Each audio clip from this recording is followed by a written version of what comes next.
All right, guys. Welcome to the Get Bit Podcast, a podcast for blurs, for nerds. If you have a fandom, you are most certainly welcome here. I'm your host, the Most Black Spartan, aka Willie B, and of course, the man to my left, your right, who has. Wow, I just read what you put down there. Go ahead, Joe. I come up with something new for you every week. I do my best. I am Joe Tanell, and I am very full of dumplings. Oh, wow. Together we Look, that's the restaurant's fault. They started the all-you-can-eat meal with our largest amount ever eaten was 40 dumplings at 5 plates. You're an Asian Pacific Islander group. One of us is going to take that challenge, and I beat it by 10. In the words of Mulan, I brought honor to us all. I almost said you said death before dishonor, huh? Someone bring me my cricket. God. Together we are the Give It Podcast, much like the WWE ad. We consider ourselves TV-14, so some choice words may fly. At the same time, there may be things that might be shown that might be too intense for younger viewers, so viewer discretion is advised. Aside from that, welcome. So, first and foremost, Happy New Year. Which, again, I know I would be the elephant in the room if we didn't mention that, well, 2024 is starting off to a really smashing time, especially with the bingo card. Pretty much, we don't really need to go into it. If you haven't seen Cat Williams and that whole mess, well, that's a lot. I'll just leave it at that. But we're going to go on. I have not seen it. What's going on there? Long story short, Cat Williams decided to go on the Shannon Sharp's podcast and air out he got some things off his chest about fellow comedians. And it's about who's he say stealing from him? So what? Is this like the Epstein list of who's stealing from him? Close.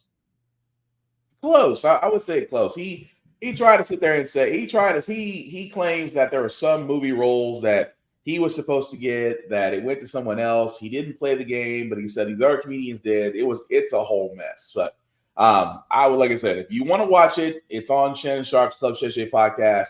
Feel free, because that is the talk of the town at the moment, because Jeffrey Epstein's list is public, but they're still waiting for bigger names to come out about that. But anyway, we're going to move on to some happier news, especially with the fact that we are going to be getting a new Disney series come next week, as in Marvel Studios Echo, and just yesterday they released another trailer for it. What were you gonna say, Joe? So we have to preface this before we go into this trailer. Okay. So they keep telling everybody, you don't have to do your homework to go into this show. Mm-hmm. Yet they keep showing stuff that tells you may need to watch this first before you watch the show. I mean, we've even said it here that you can watch Hawkeye, which is, again, a great series. No, you have to watch Hawkeye to understand anything. True, but we did suggest that because, number one, it's a great series, and number two, it'll give you some background. So, yes, we did sit there and say, yes, you should watch Hawkeye before you watch Echo, just because they're giving a lot of representation to the show, a lot of representation, and it's rightfully so. But yes, some background is needed to actually watch it, because if you don't, you may get lost in the sauce. Well, no, because of this trailer, now they are canonizing Netflix Daredevil, meaning if you want to understand any of this backstory, now you got to go watch 3 episodes of Daredevil, or 3 seasons of Daredevil to understand what's going on, which, by the way, you most definitely should. That series is amazing, even though the 3rd season is a little weird, but season 1 and 2 most definitely. Could we give a Cliff Notes version of that? Because some people's attention spans are not what they used to be. Okay, the Cliff versions are pretty much Daredevil fights Kingpin. Kingpin looks at a wall and talks about Vanessa. Oh, you at least have to watch the monologues. When I was a boy, you at least got to watch the monologues for that. But anyway, here's the trailer for Marvel Studios Echo, and that's the wrong one. There we go. When I was a boy, I had to choose a path, or fate would choose for me.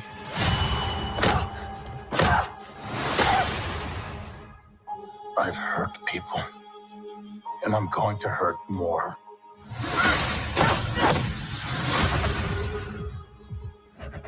I'm asking forgiveness for what I'm about to do. Savages. Gang wars. The city crumbles.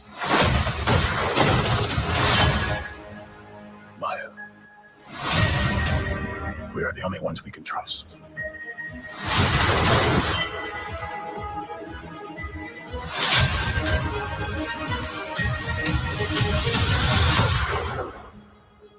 Betrayal.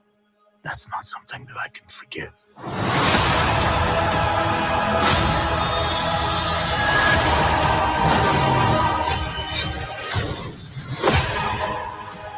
Nothing about this brings me joy.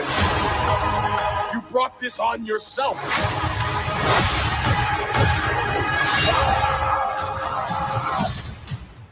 It hurts me. I have to kill you.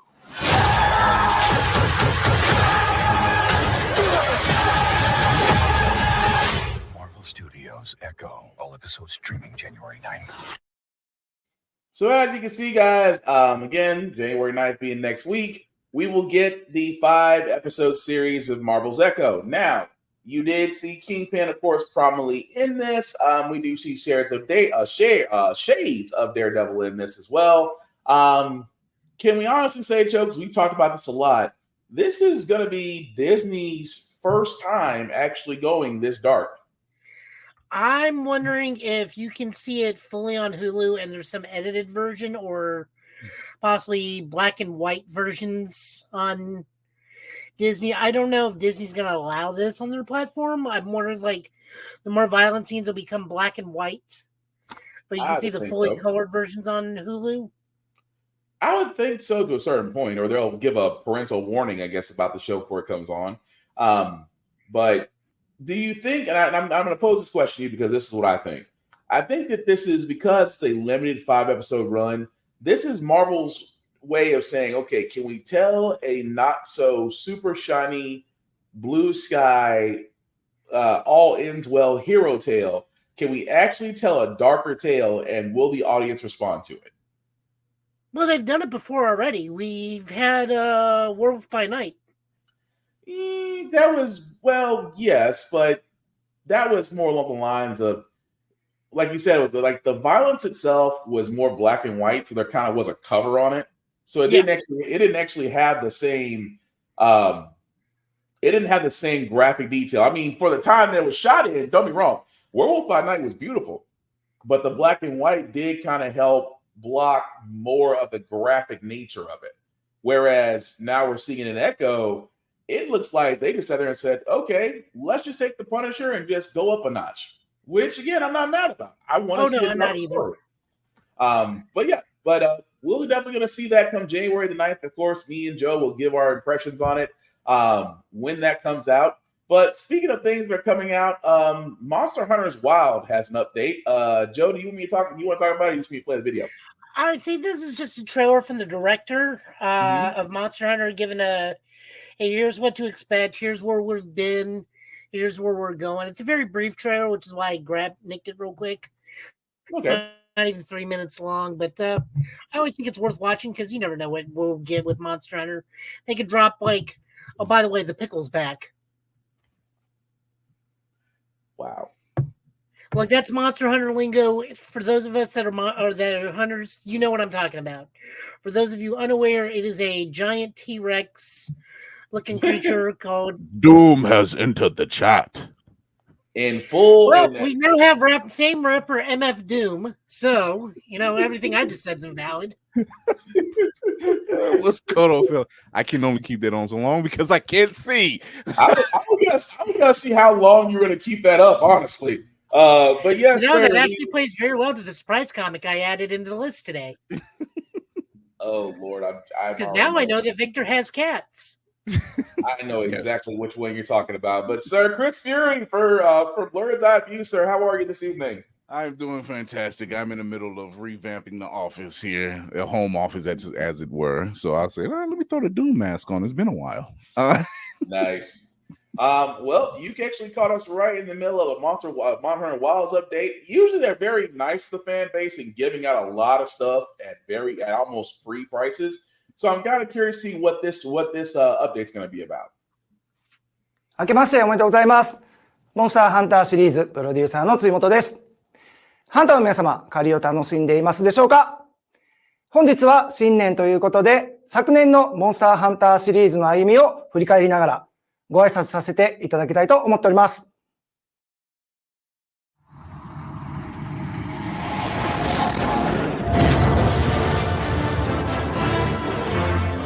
まずは昨年末、モンスターハンターワイルズを発表させていただき、世界中から多くの反響をいただいております。モンスターハンターファンの皆様、どうもありがとうございます。モンスターハンターワイルズは2025年の発売を目指し、スタッフ一同開発を進めております。次の情報は今年の夏頃を予定しておりますので、それまで少々お待ちください。モンスターハンターシリーズは今年の3月に20周年を迎えます。20周年を記念した企画の一つとして、歴代229体のモンスターから皆様の投票で1位を決めるモンスター総選挙を去年末に開催いたしました。投票に参加してくださった皆様、ありがとうございます。投票結果の発表は3月に公開予定です。1位から3位に輝いたモンスターたちのスペシャルイラストを3月の公開に向けて鋭意制作中です。1位に輝くのはどのモンスターなのか、今から発表がとても楽しみです。20周年公式サイトでは様々な企画の最新情報を更新していきますので、チェックいただければと思います。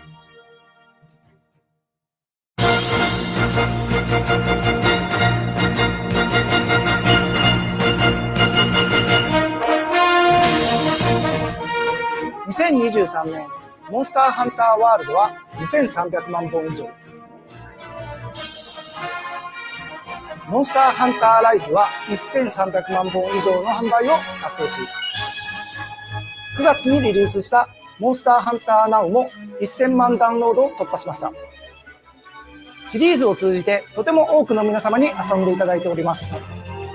本当にありがとうございます。まだ遊んでない方もぜひ手に取ってプレイしていただければと思っています。今年もモンスターハンターシリーズの展開にご期待ください。それではまたお会いしましょう。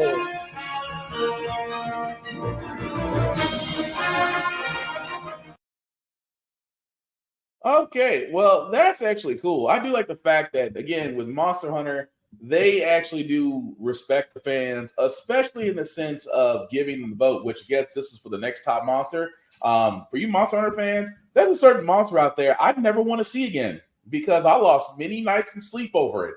And I finally did beat that freaking thing. And if you know which one I'm talking about, it's a little gassy. I'm just leave it at that because I know there's going to be somebody out there that wants that particular monster out there. And I hated that thing. But anyway, wait. Now I'm confused. Which one are you talking about? I'll show you after. I'll show you offline because there's two of them, but I had to look it up to get the right one. But I'll show you. The one that everybody hates is just basil juice. No, not him. Not him. I'll show you later. But Chris, since you jumped on, I do got to ask, sir, because we did before the Monster Hunter Wilds update, we did talk about Echo and the final trailer they did release as Echo will be showing next week. And I was posing the same question to Joe, and I'll pose the same question to you. Because it is a 5-episode series, do you believe that Marvel is finally experimenting with darker storytelling that doesn't always equal a happy ending? That was always the goal. When it was announced that, you know, once they bought Fox and got that all the mutant franchises and everything back, people were worried about Deadpool. You know, and then they were worried about when they got the Netflix properties back. They were worried about that because those are R-rated pretty much. And I'm not concerned because they said, like, hey, it's like Netflix. You know, you got a kids section, that's where the kids go. If it's stuff you want to check out, here, you got to put in your date, blah, blah, blah. We already know. You haven't watched any of these shows, you know what it is. But it's not a bad move. I think it's a good move for them. They have a lot of stuff under their belt anyway. I think it's just their way of saying, hey, it's not always the princesses and the princes and the genies and the lamps and all that other stuff. We got a lot of stuff, and it's time everybody takes part in it. if you don't want your kids to watch it, don't let them watch it. That's what Joe. But that's what Joe was bringing up. Joe was thinking that because it's Disney, they might actually might do what The Walking Dead does on public television now. They kind of edit out the gory scenes. Mm-hmm. So we're not sure if Disney will do that, or will they just give the whole warning like, "Hey, we're playing." I think they're gonna. They played it safe when they did Werewolf by Night. Number one, the aesthetic for that was amazing. It was. The aesthetic for that was absolutely beautiful. So to play the black and white thing and everything else, and the splatters of blood, which you couldn't see because it was all black and white until the very end. Right. And then they re-released it in color. So it was like, this is we're going here. You know, it's not going to be. And since you brought up Walking Dead, I'll use Walking Dead as the prime example. When it got to the season of introducing Negan, and that happened to Glenn, we all know, for those who've read the books, this is how it went down. They started losing because I think it was too much. It was also because they killed Glenn. Yeah, because so it didn't kill their ratings, but they took a hit. So and then it was such a long story anyway, but it still took it. In this form, 5 episodes for a series, this gives a chance to not only introduce a character, telling the short form is just this quick story. It's not too much going on. It doesn't need to be 9-10 episodes. We're going to tell it's 5 episode series. I got an idea that it's not going to be the last time we see her. Of course, this is a journey. If the synopsis basically tells, hey, she's got to atone for some past things. We know who Echo is in the comics. She hangs out with Moon Knight and Daredevil on a constant basis. Yeah. So it's not a big thing, you know. This is good. This is good for them. Because see, now they're playing with the street level. My proposal is that when they get violent on Disney Plus, is going to cut to black and white, but you'll be able to see everything fine because it's showing dually on Hulu and Disney Plus. So you'll be able to see the full colored unrated version on Hulu, but when it gets too intense, they'll cut to black and white combat. Yeah, I mean, sort of like that trailer, like the trailer where they show with Wilson Fisk, you know, not so much blood, but just enough, you know, camera shots and angles and is everything. Like we all were there, episode 5 of that first season of Daredevil in the corridor. We were there for that. Yeah. And I was like, the trailer shows the corridor, but it's in black and white. Yeah, you know, so just for them split second, it's a good, and I like that idea. It's a good way to play with things because it works with the aesthetic of everything. This is Marvel Knights. This is what this is. This is Marvel Knights. Oh yeah. And I'm not complaining about that, but I love the fact that you brought up Glenn because that's kind of what we're going into next.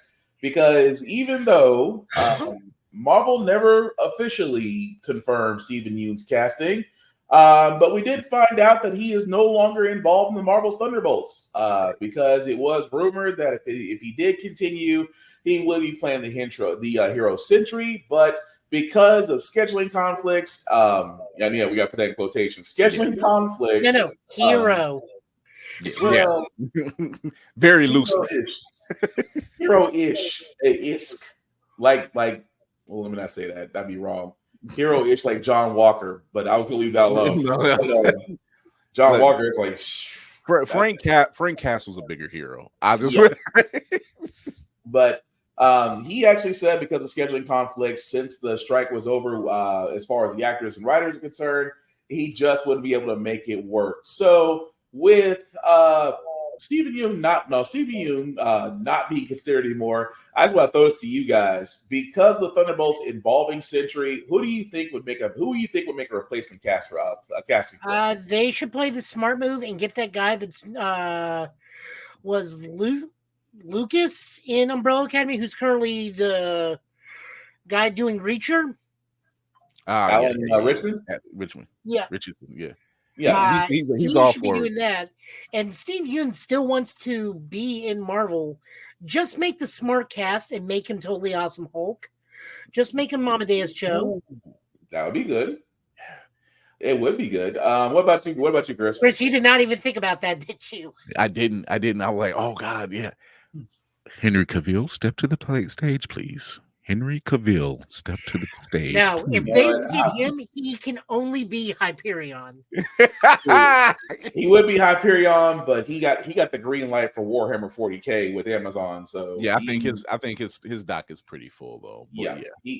He's doing his childhood dream. He's getting to actually do a movie on the game he loves. I honest to God believe, because they are still developing the Warhammer 40K 2, the third person one, I honest to God believe he's going to be in there somewhere as a Ultramarine you just run into.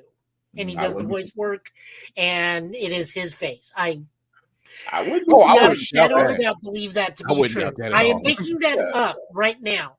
There is no source on that. There is no article, but I honest to God believe he will show up in that Warhammer 40K 2 game somehow. There's something there's some admirable things to say about Henry Cavill, and two of them. One of them is this.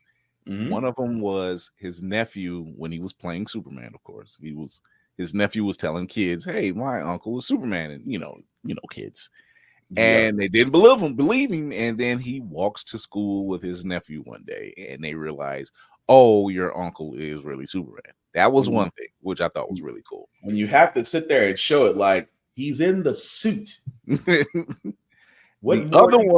other one is when I seen him building a PC, and that's when I'm like, "Oh, you are one of us.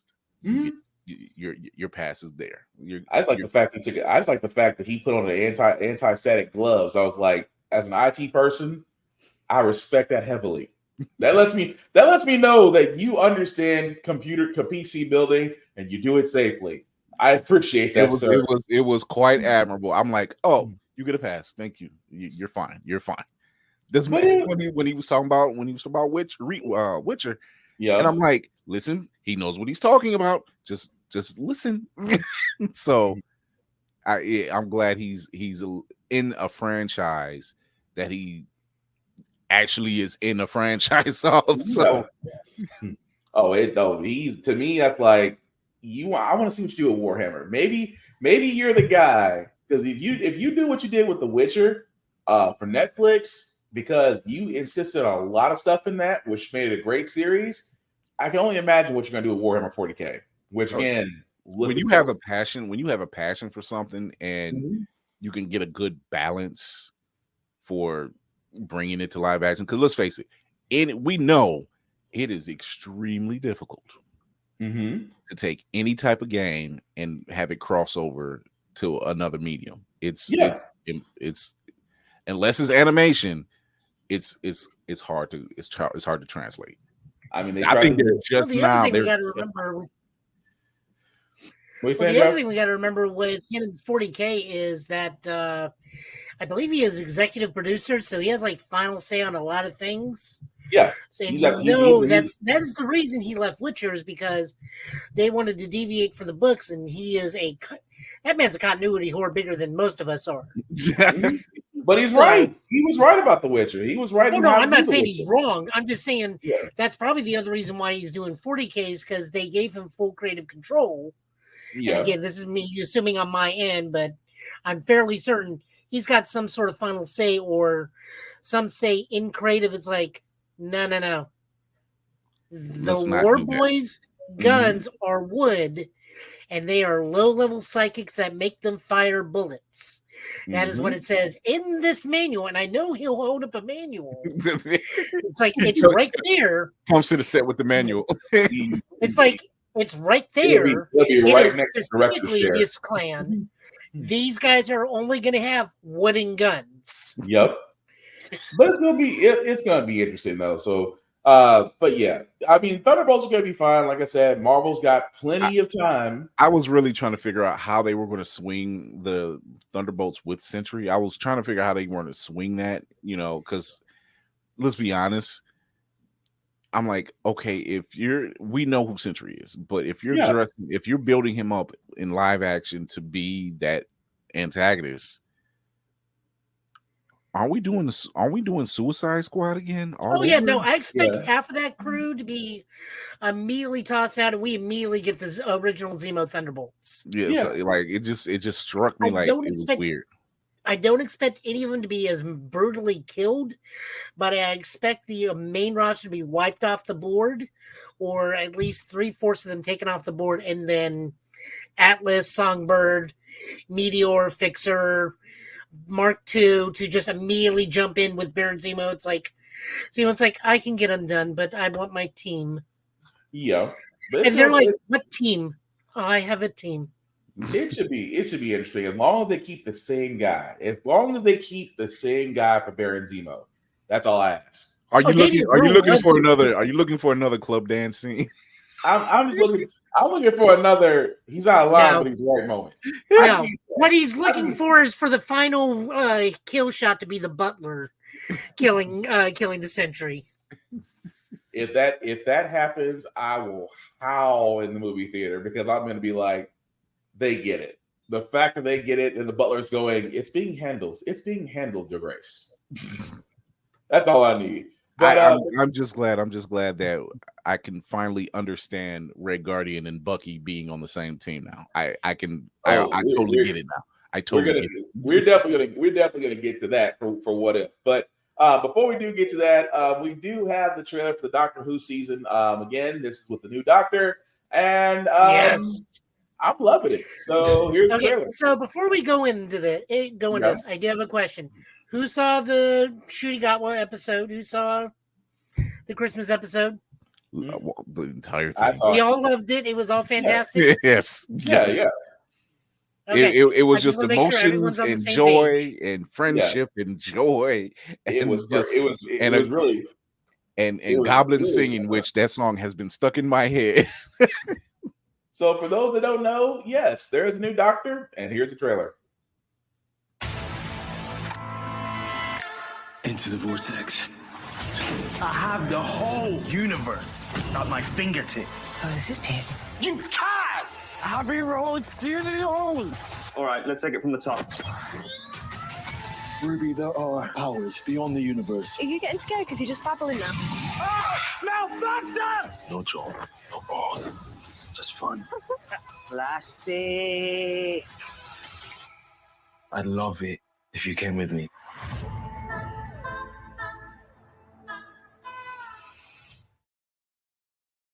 And that was the trailer for Doctor Who, which will I actually need to see about when that series is going to be starting because I had it. I think it's my March. tongue. It might be March. I think so. Spring this year? Yeah. Yeah, I'll say Spring or we'll say summer? March. We'll say spring or summer this year. I kind of was on the tip of my tongue as far as when it was starting. I'm looking forward to it because number one, I love the direction they want to go with this. At the same time, the Christmas episode again.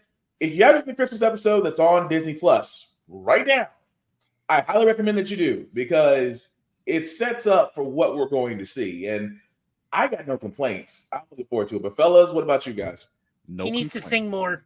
I want that to be his thing. I want him to be the singing doctor. I need the wardrobe. I'm just like, it's modern. I mean, it's retro. This works. I'm loving the fact that the blue suit with the crisp afro, and I'm like, oh, I like that. Like, you're really the sharpest doctor we've gotten. Like, Sharpest So dresser since Tenet. yes. Yeah, I mean, yeah, that's about the best way I could put that. But yeah, there's nothing more I can say about that except the fact I'm looking forward to it. I mean, you do have a great story. A great showrunner because as we found out with Marvel didn't have showrunners, which explains a lot. Mm-hmm. Hopefully the BBC has learned from Marvel, and Marvel has learned from Marvel. But anyway, Doctor Who does look like it's going to be a definitely great season. And I've got to learn to pronounce that guy's name properly. Shuti Gatwa. Shuti Gatwa. Remember, Okay. I specifically pinned this in our group chat because we would be talking about him so much. Yeah, I will say this about. It's funny because we see this toxic fandom in all the fandoms, right? and they had such a fit about Donna's daughter, who's trans. Yeah. They had a problem with Shuti Gatwa, and you know what the BBC said? Please continue. Like, BBC.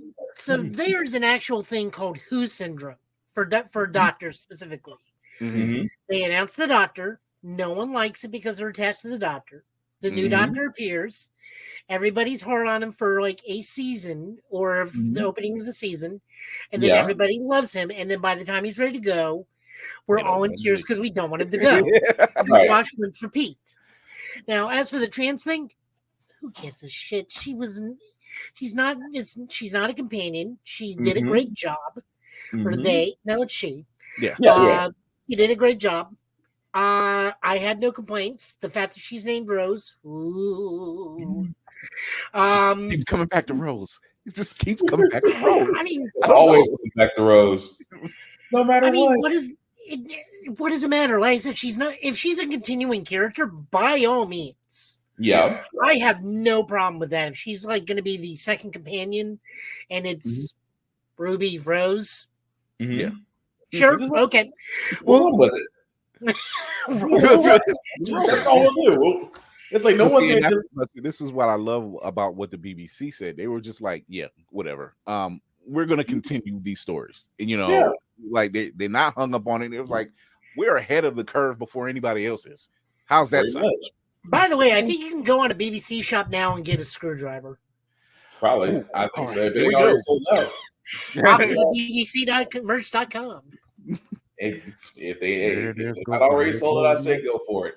But but with that, but moving on, guys, I do gotta point this out because thank you, Joe, for your due diligence on this. We do have the episode list for X-Men 97. The titles for the episodes, pretty much, guys, are as follows. First episode, To Me, My X-Men. Second episode, Mutant Liberation Begins. Third episode, Fire Made Flesh. Fourth episode, Montendo. 5th episode, Remember It. 6th episode, Bright Eyes. 7th episode, Shine with Strength Reborn. 8th episode, Tolerance is Extinction Part 1. 9, Tolerance is Extinction Part 2. And of course, 10, Tolerance is Extinction Part 3. Now, asking you guys, do you think because of what we see from this list, are we thinking they're going to stick with the original 97 storyline, or are they going to tweak it just ever so slightly? It might be a little bit of both. I think just a little. I'm looking at episodes 2, and because there's a meme going around, and it's just like every time it's the Mutant Liberation Front or anything like that, they say mutie with the hard M. Like they said, you're just like, and somebody said that's a Southern Republican finger that he's using. Right. I mean, it's just the whole idea of just.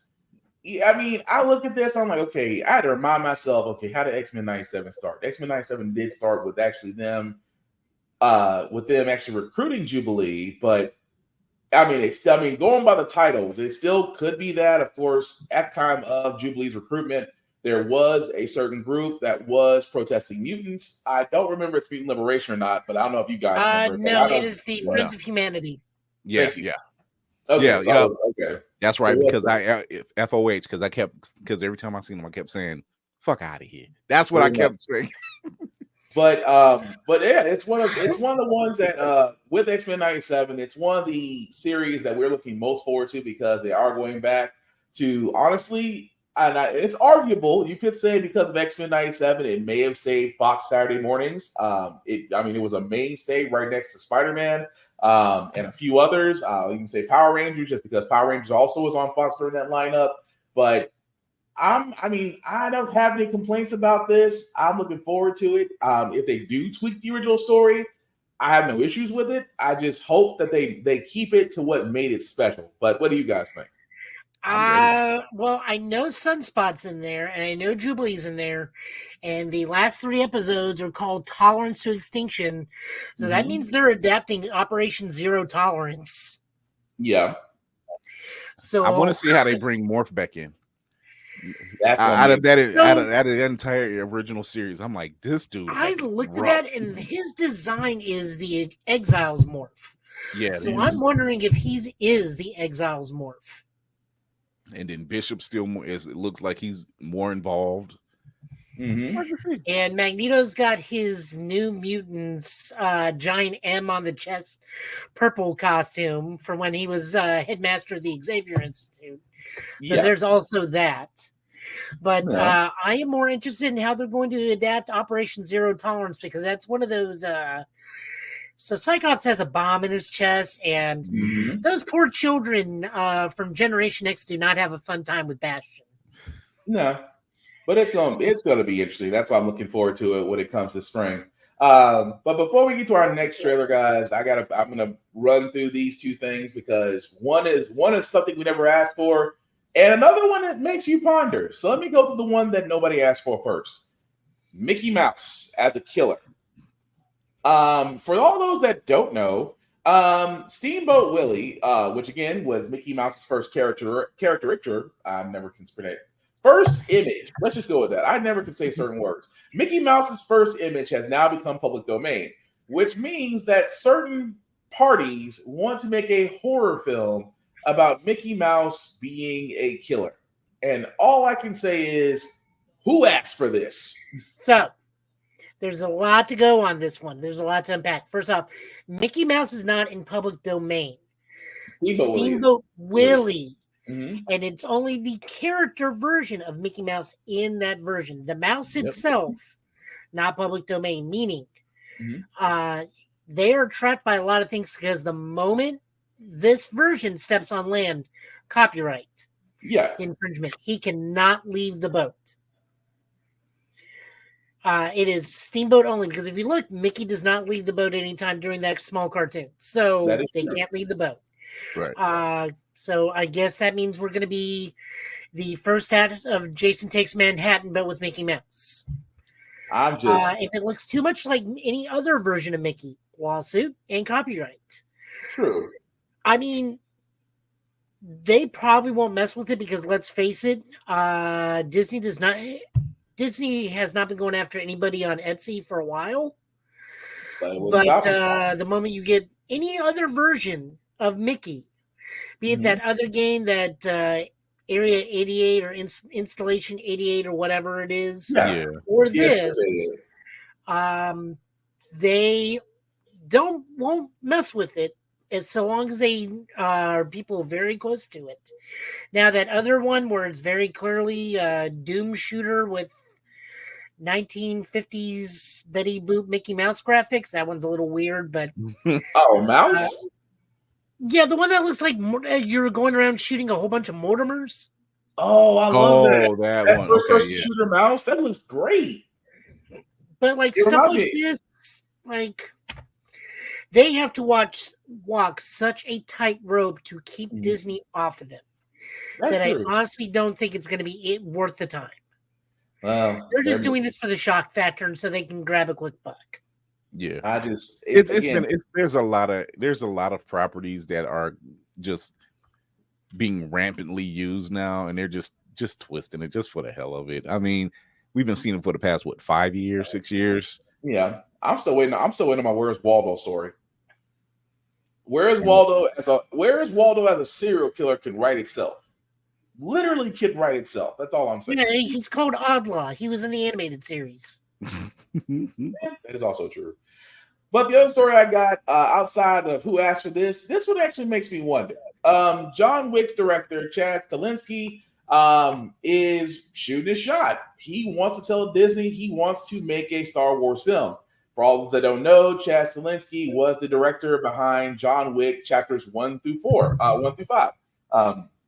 With that being said, he does do a lot of gung fu, which the movies are. If you don't know what gung fu is, it's basically just martial arts choreographing with guns, which is exactly what the John Wick movies are about.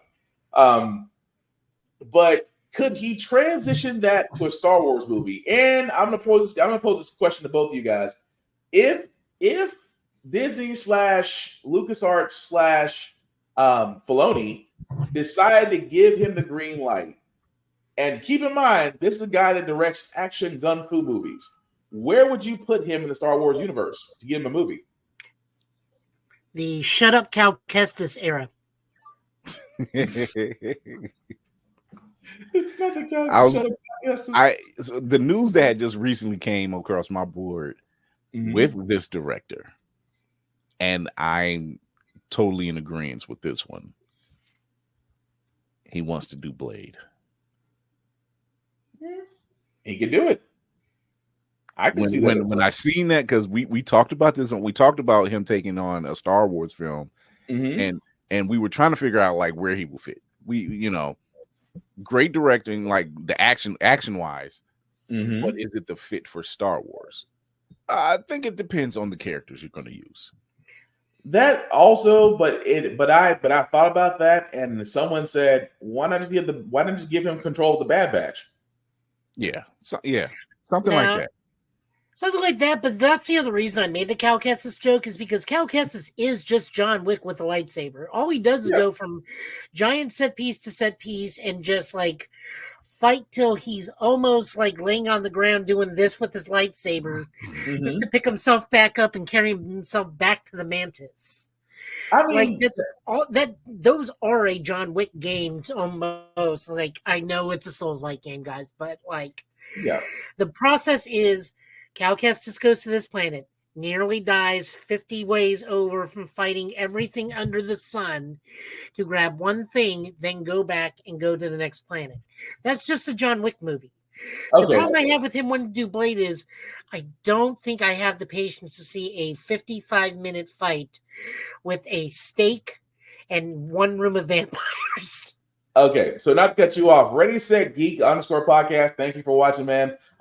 They also sat there and said, well, what about Knights of Ren or a Darth Maul prequel? Oh no, Knights of Ren is actually not so here's bad. Here's the thing. I will say definitely yes to Darth Maul. That'll be fine. Let him do the Padawan years. No for the Knights of Ren, because they have completely and utterly botched that group of D&D wannabes. But it can be revived to tell a different story, though. But if you already see that their end are just a bunch of B-list flunkies, I don't care what they're like beforehand. You said Knights of Ren. What was the other one? Darth Maul prequel is what they said. I think after Solo, yeah, I can see that. I can see more. I mean, I can see both. I can definitely see Darth Maul, because Darth Maul, you can transition gun fu into lightsaber fights. We didn't really get oh Darth my God, Maul. I just thought of the we didn't get good Darth Maul until like Rebels, and we didn't get good Darth Maul until then, because even in the movies, Phantom Menace, it was this big dress up. Lady Mandalore. It was this big dress up, and then when we got him, it was like, yeah, you gave him one good fight scene. Yeah. I just thought of the perfect person. What's that? Cal Katarn. We make a Cal Katarn movie. I can see that. Okay. It can work too. Like I said, I think he could actually do it. It just depends on the preference for his type of directing. Because his directing, like I said, no, go ahead, Joe. The reason, sorry, it's just one of those brain farts on the thing. The reason why I say Kyle Katarn is he starts off as a mercenary, so we get all the gung fu, and over the course of the thing, we start seeing him use the Force, just in small ways where he thinks like, oh man, this is lucky, this is going my way for whatever weird reason. Then by the end of the first movie, lightsaber, oh cool, I can do this. Yeah, but I think it can work. I can see that. Like I said, again, Star Wars. It's how it fits. Just trying to find the right fit. That part. Now, again, Star Wars may turn around Filoni may sit there and say no, but he also may go, well, we might give you a shot. It's hard to say. Kieran, you're muted, but I was going to ask you that question too. Do you think that John Wick's director, could he actually do a decent Star Wars movie? It really depends on the character, but if I'm going on the strength of his directing of John Wick films alone, no. It's not the right tone. It's not the right tone for me. I think if he was going to do I'm trying to think of what he, what storyline he could do that has that much action in it. And it's not, for me, it's not The Mandalorian. Oh, you know, I gave out both Cal Kestis for the Jedi Survivor games because the actor can still be of an appropriate age to do that stuff. Mm-hmm. Or we just cast an actor to be Cal Katarn, Smuggler turned Jedi Knight. Yeah, but wait, okay, so here's my question, because I really don't know. Is he also a writer on John Wick? No, he's a director. He's not a writer. He's just visuals. He's just the director. Okay. I know, right? If you can get away from this, it's got to be something. When you mention Gung Fu,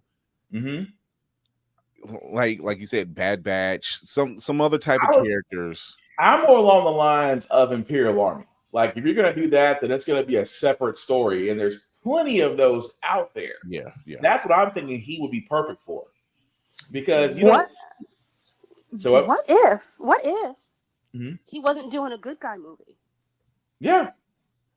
He could do one specifically from a Dark Order. He could do one from as it was said by Ray Said Geek, you could do one from a Darth Maul prequel kind of story, which is basically, I mean, you're basically from a bad guy angle. The Imperial years. Yeah, there's plenty out there that doesn't always have to be the good guy storytelling that he could actually do, and it would be perfect. It could be just a straight out one shot. Yeah. I'd like him to do the Night Sisters. Ooh. I didn't think about that. The Night Sisters. Yeah, buddy. That would be interesting. I'm not thinking about that. But I can see that. Yeah. Bored. See, again, Mr. Stalinsky, if you ever watch this podcast, we're just giving you ideas you can pitch to Disney. I mean, I'm not saying you should, but stick to your strengths. That's what we tell Zack Snyder. We tell Zack Snyder stick to his strengths, and yet Netflix keep giving him money. But anyway, moving right along, guys, speaking of Netflix, we do have a trailer called Delicious in Dungeon. It's a new anime that's actually going to be coming out very soon. It's out now. It is so good. These are by this is by the Kill la Kill. What are they called? They used to be Gynax. Now they're. This is the first I've heard of it. So I was going to ask Joe, I was like, what is Delicious in Dungeon? Because it sounds like Food Wars meets Goblin Slayer when I first saw the stills for it. Oh, this is the new Studio Trigger anime. So this is that new genre of anime that's slowly creeping in where it's called cooking anime, where you're in a fantasy world and you learn to cook by using like monsters instead of real food. So instead of chicken, they're cooking cockatrices. Instead of like ham, they're using orc as like substitutes, but they actually teach you how to cook. The whole premise is like they go into a dungeon. One of their guys gets killed. They got to go all the way back down to the dungeon, but they have no money. So they have this thing of, well, we're going to live super frugally, so we're going to start eating the monsters we kill. And then it becomes a cooking anime because of that. Okay, this is going to be an interesting trailer. First episode's already out. It's fantastic. It's gorgeous to look at. With that being said, here's the trailer. これを今日の昼飯にしてみよう。別のパーティーがあそこで朝食作ってんだよ。羨ましい。それは体が油を欲しがっているさ。魔物食べたくないだけじゃ。ファリーンを助けるためなら何でもするって言っただろう。魔物を食べるとは言ってない。サソリ鍋か。しかしそのやり方には感心せんの。姿や鳴き声、どんな生態をしてるのか、そのうち味も知りたくなった。でも妹を助けたい気持ちに偽りはないんだ。とっとと行くぞ。はい。準備はいいか？おお！よっしゃー、行くぞー。ありがとう、力になって、それ以上ならなんだっていい。魔物は危険なものだ。魔物の本心は絶対に気づけない。またダンジョンに潜ればこのうまい飯ともしばらくお別れか。一月も潜ってる人たちはどうしてるんだろう。お前城のものではない。やっぱり絵に描いた餅じ俺たちがレッドドラゴンを倒す。レッドドラゴンを料理するのは長年の夢だったのだ。俺は絶対食わないから。早くハリーを助けに行かなきゃ。よし行くぞ。こいつは生き物だ。だったらいくらでも倒し方がある。そして食える。 All right, so that was a trailer for Delicious in Dungeon. I'm looking forward to it. I so far, this is the first I've seen of it. It kind of gives me a Food Wars Dungeon Dragon vibe. Ray Said Geek podcast said it's about magic and martial arts, so okay. As Joe said, the first episode is out there. As you saw, it's out there January 4th. I'm digging it. Thoughts, everybody? Thoughts, ideas? So to Miss Mary of Geeks and Grubs, this might be giving her some ideas. If she sees this thing. Oh, if she sees that, she's gonna be like, they took my idea. He does a lot of anime-inspired dishes and geek-inspired dishes. I can see this happening. Desmaki down in Columbus, I can see her doing some stuff like this. Let's face it, it's giving you that Studio Ghibli vibe a little bit when you see the food, and you're just kind of like, I'm hungry, even though I just ate. I'm hungry now. And so there was one other anime, but I could not find a trailer for it. But I still am going to recommend Mr. Villain's Day Off, which starts tomorrow. Oh, that sounds like fun. Yeah, what is that? That sounds like fun. So it is. So this is starting the new trend that I'm also seeing in anime, where it is a Sentai-related anime. So it is the head of the villainous organization, and what he does on his days off from being head of the villain organization, and how he interacts with the Rangers and civilian identity. Oh, it's exactly what I think it is. I'm down. It's exactly what I think it is, and I'm down for it. So, like, he's on his way back from a convenience store and runs into the Red Ranger, and the Red Ranger starts to fight. It's like, dude, I'm on my day off. I'm not doing this. And it's like, then the Red Ranger's like, oh, in that case, I am lost and I need help to the train station. He's like, oh, nice. We go that way. So, Kira, really quick, because Ray Said Geek has a podcast. This question for you: what episode are you on with One Piece? I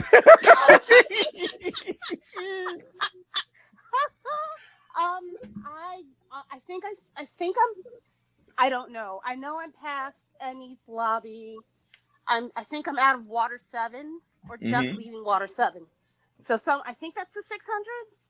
Yeah. Okay. Yeah, it's about 600s. About. Yeah. All right, you're on your way to Thriller Bark. Yeah. It's actually good. That's a good. I'm just happy that Kira's watching One Piece. A win is a win.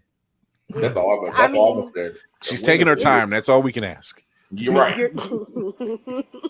But it's like reading the Bible. I don't have to. Let me see what you have the trailer for Mr. Villain. Go ahead. But while you do that, Joe, because you've seen this, so really quick. Day off. Yep. And it's exactly what I thought it is. Oh, actually, if I do this. 悪の組織の幹部でしかし今日は休日。そこの方、悪の組織の方ですよね。このレンジャー暁レッドが相手に。今日のところは休戦としようじゃねえか。駅にはどうやって行けば。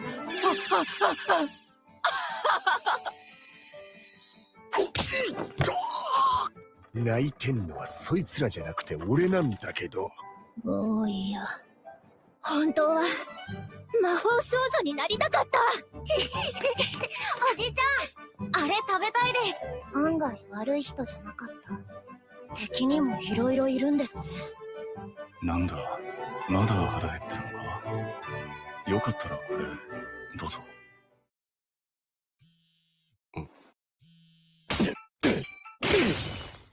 やっと出てくる。やかましい。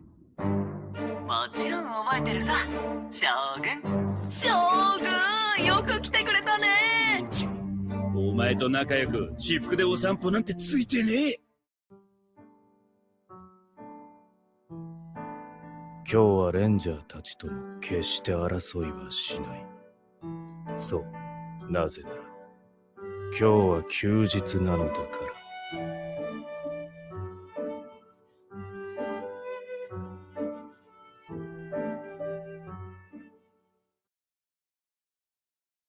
That looks interesting. At the same time, I'm down for it. But as you see, guys, that's Mr. Villain's Day Off. When is it available on Netflix, Joe? It's on Crunchyroll starting tomorrow, I believe. Okay, got it. But what do you think, Kira, Chris? Chris is dying over there. That's exactly what I thought it was gonna be. It's very interesting. I need a new anime to watch, and I'll give it a shot. There's another one that no, came because out. it was like, no, it is my day off. I am not here for this. There's another one, Kira, you should watch. I will get the name for you, but it's what if the Red Ranger falls in love with the main villain's assistant? And it's just goofiness from there on out because they can't let anybody know that they're dating. Who comes up with these ideas? This is genius. Just wow. But speaking of wow, guys, a couple things before we get to our comment pools. We do got to talk about What If Season 2. I know on Blurred's Eye View we talked about it, Joe, because I'm bringing this up with you, sir, before we get to the sneak peek for Season 3, which is going to give us something we never thought about, but now we need to have in our lives. But before we get to that trailer, sir, what did you think of What If Season 2 for the What If for Season 2, I should say? Oh, I absolutely loved it. It was so much fun. Everyone that cosplays Peggy Carter is eating real well because you got about 9 or 10 new costumes you got to work on. I never knew how badly I needed the team up of Hella and Morris. Because it's one of those things of like, the I joke, want a buddy comedy. It was a joke that you knew was coming and still appreciated it. Oh yeah. And the obvious, just like big time flirting between Shang-Chi's dad and Hela was like also just as equally as good. Yeah. I loved it so much. Like I said, I like that we got the Mohawk people and Kiori, who was introduced in the comics last Heritage Month. We are slowly expanding. Character. Yes, we are slowly expanding our roster. So that means we got Kiori, Ultrax, Danny Moonstar, and Forge now. Yeah, for known Indian characters or known Native American characters in Marvel Comics. I believe there are probably more. Oh, I would say he's part of Alpha Flight, so he is Canadian Indigenous. So does not technically count. Well, we count continents, but yeah, I see your point. But Kira, Chris, really quickly, what did you guys think of Season 2 of What If? I thought it was really great. I didn't have any expectations.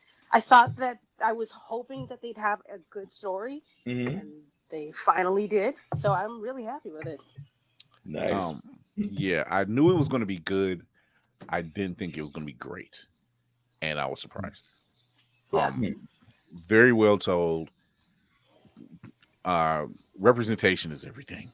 It's everything, and accurate representation. Accurate representation of that. The choreographed fight scenes, like was it episode 6 with Peggy and Black Widow? Yeah, I think that was 6. I was just like, I'm like, why don't we have more? We need more of this. I need to see these. It's like I said on Blurred's Eye View. Why did they give us a better story of the Winter Soldier and Black Widow, and you did it inside of 30 minutes? It's amazing. And naturally, we also now know after Season 3 it's canceled. Yeah. But still to this day, Jeffrey Wright does not get the flowers he deserved, and I swear to God, the character break was amazing. What the?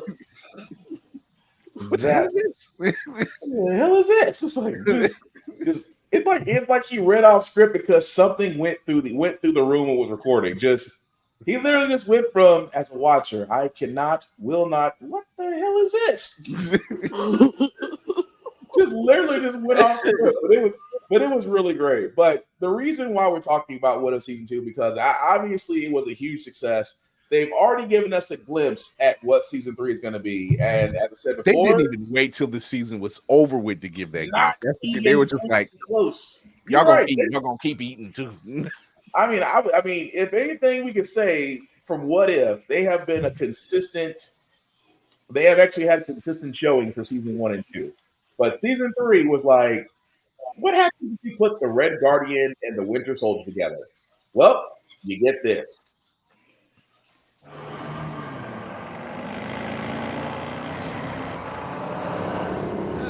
These fries are pretty good. They must be made from Russian potatoes. Ah, Russia's the best. Oh.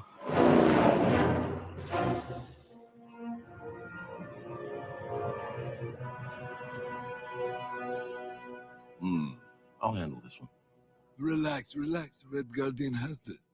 Are you relaxing? It's very hard to tell. Your eyes so angry like Winter Fox. How can I help you, officer? Just a routine check-in. Say, where you fellas headed? Sisters. Yes, to visit our sister. It's her birthday. You guys are brothers? What'd you get your sister for her birthday? Because I cannot for the life of me figure out what to get my wife for Christmas. Television. You got her a sweater and a television? Wow, that's very generous.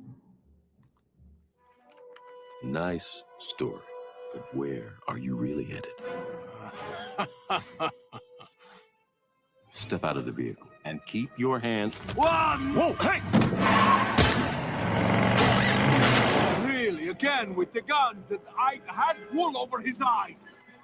Target spotted, in pursuit. Exercise caution, but get them. Get in, cowboy! Let's go round up some super soldiers. Stop with the bullets! You should dance with your enemies. It is like a great ballet of violence. Oh.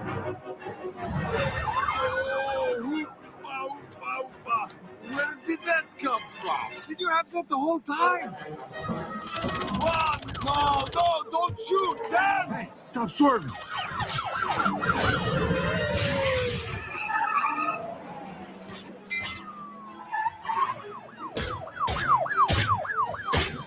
I told you dance! Come on, man. Dance! Oh, it's jammed. You know what Karl Marx said about machines?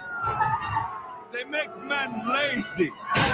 Stop! It's over. Surrender yourself. The Red Guardian never surrenders! Dance!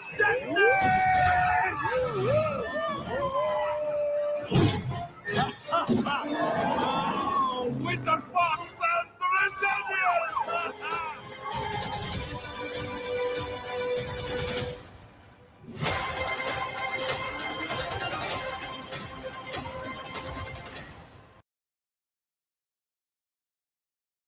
Now, again, if I sit there and see that, I have to point this out ever so nicely.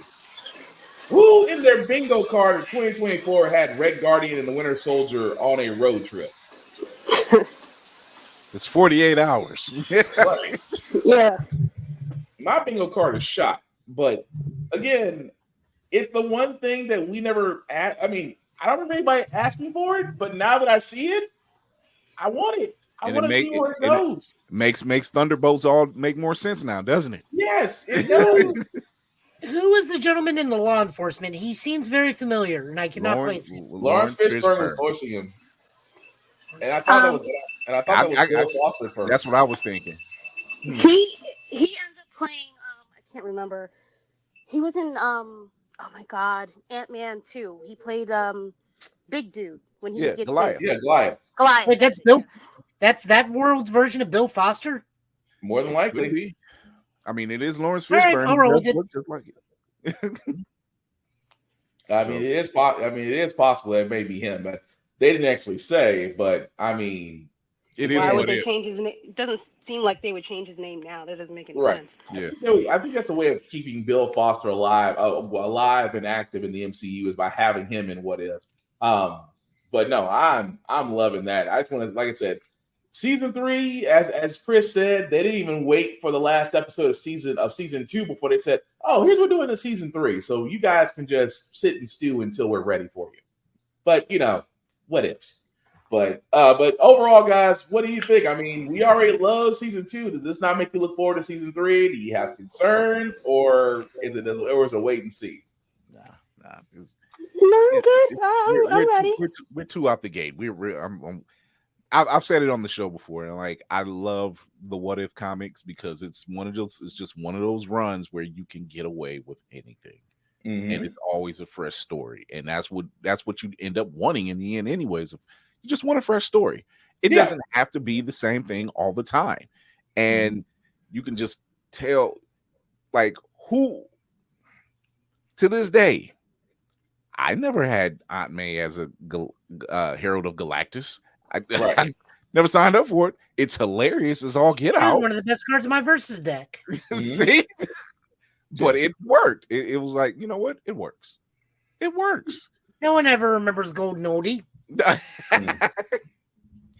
Lord, but no, I look, I got no qualms about it. I'm just like, I need to have that episode. I need to have that episode just because, like we said, does this help us to understand what the Thunderbolts is going to wind up being, even though it is a what if story, but we do know the Thunderbolts movie is coming. Does it give context? That's the thing. And that's why it's just that part right there is what I wonder. I think it gives context because the question that was being raised when it was announced who the roster was for Thunderbolts was, why would Bucky be on this team of ex-villains, right? Or whatever. Well, now seeing something like this and you think about it, I'm like, well, he was consistently being thawed out over time from Russia. And Red Guardian is their version of Captain America. Yeah. This makes sense. Now to say, hey, they may have had a past, and done a mission together a couple of times in Red Guardian's heyday. This makes sense. Yeah. But I can't wait to see what they come up with. That's the thing about it. It's like you're traveling Midwest. What looks to be traveling in the Midwest. You have Bill Foster chasing you, I'm guessing, until they say his name. But like I said, I'm going Bill Foster. It's What If. I'm going Bill Foster. It may not be the Bill Foster we've seen this season, but it's Bill Foster. He might be working for the FBI. I can see that. Might be working for S.H.I.E.L.D., before it got bigger. That is also true. That's another thing about that, too. But Joe, Kira, what do y'all guys think? Joe, you take it first. Okay. I'm fine with it. I mean, this is just going to set a precedence for what the Thunderbolts will probably feel like. I guarantee you, if they're filming in March, this will probably come out probably February, January of next year. So they'll probably dump this in like the fall or the winter season 3, because I don't know what they're like. Till D23 comes and tells us here's what the lineup is looking like from here on out, or the release timeline. I don't know where season 3 is going to fall. So, they're just like really telling us, hey, this is a group this is at least a dynamic that you will be able to get used to because Thunderbolt starts filming in March. That's true. But that looks like it. I mean, like I said, it spurns. It has my mind in wheels as far as where they want to go with it. And I'm going to be going down that rabbit hole to actually see something. But Kira, you got anything you want to add to it, or you're waiting like the rest of us? I mean, I'm waiting, but it gives me pause to think about what it makes me think about what they're going to do as far as the story tree that Loki's made. I guess everything is still going to exist. Glorious fucking purpose. Where Loki says, "This was not the story I came up with, but I had to save everybody. I had to save everybody." See, now I'm wondering how many times Bucky's gone up against Isaiah. Ooh. That might be. I don't know why we haven't gotten that yet. We need this damn story.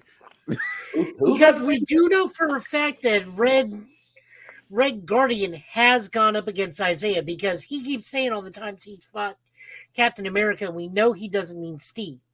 Yeah. So now I got that in my head. It's like, Well, how many times has Bucky fought Isaiah? Well, that makes you wonder because he did say I did fight Captain America, but he was not that. Here's the thing. I'm waiting on that. I'm waiting on that. Now that Bucky's back to being Bucky, and Sam is looking at Isaiah as kind of his mentor. Waiting on that. I'm waiting on that dinner. Jesus, waiting on that dinner. That dinner's going to be something. Ooh, that dinner is going to be. That's going to be something else. It's gonna be Cat Williams levels of uncomfortability. Oh, the level of just scorched earth that is still sizzling. But anyway, other anime before we get to the Kang casting rumors and then we get to our comic pulls. I gotta ask everybody because once I show this, it's gonna be "Are you okay?" And what I mean by is this: Are we okay? Because no, I haven't seen it. No, well, I know Joe, you haven't seen it, but Kira has seen it. I know Chris has seen a few episodes. I've seen it, and if you have not seen the second season of Jujutsu Kaisen, which does cover the Shibuya incident arc, I'm not going to spoil anything for you, but I will say be emotionally prepared. You're not. You can't. You can't be emotionally. You can't. Just sit there and watch it, call your therapist, and have them on standby. That's it. Watch it with someone who hasn't watched it, and then look at them and say, "You have an allegiance to losers, and that's not like you." I knew that was coming. I knew it was coming. Oh, it's getting a lot this year. a lot of those gems are going to definitely be used, especially throughout the year. But yes, Jujutsu Kaisen, guys. For all those that were either waiting for Crunchyroll to finish up the current arc as it is at a holding point right now because we've only gotten the first half of the Shibuya of the incident arc. The second arc will probably be coming sometime. They haven't said it, but if we follow arcs, usually in the anime world. Especially with Mappa and the fact that they are just constantly cranking out episodes. We might get the second half next year. It's just hard to tell right now, but they gave us a lot this season. Go ahead, Karen. Have they figured out that whole we're going to tell on y'all because we don't get to sleep in our houses or in beds situation for the animators? Have they worked Strangely enough, it's quiet about that now. There hasn't been a peep about that. I bet. Like I'm not sure what happened. Somebody's daughter's in a basement somewhere. I'm sure that's part of the reason.